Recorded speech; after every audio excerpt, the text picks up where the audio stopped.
Next, we're going to talk about what tonality the piece is in.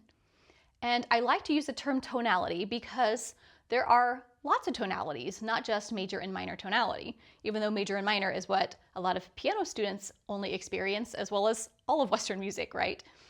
But it's important, I think, for my students to always have an awareness that even though a lot of our music can be in major and minor, that there's so many more. And sometimes the other tonalities are a lot more interesting than major and minor, although that's a whole other topic.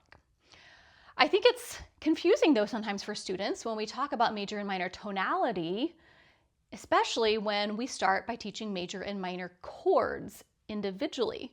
Because when we talk about tonality as a whole, tonality includes a combination of major and minor chords. So anyways, again, that's a whole other topic, but that's why I think it's important to use the term major tonality and minor tonality rather than just saying, is this tune in major or minor? Now that's maybe being a little bit picky, but that's just a little thing that I like to address. So anyway, if students have experienced major and minor chords, usually they're pretty confident in being able to say, well, this is in major tonality. If they're unsure though, one thing I like to do is to do it in the opposite tonality. So if we say, well, this is the tonality that it's in,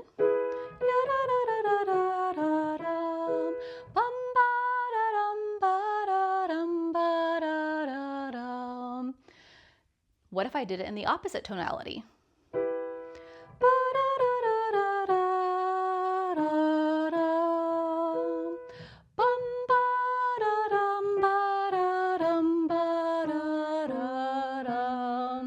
And usually, oh yeah, they'll say, well, that one was minor, so this one is in major tonality.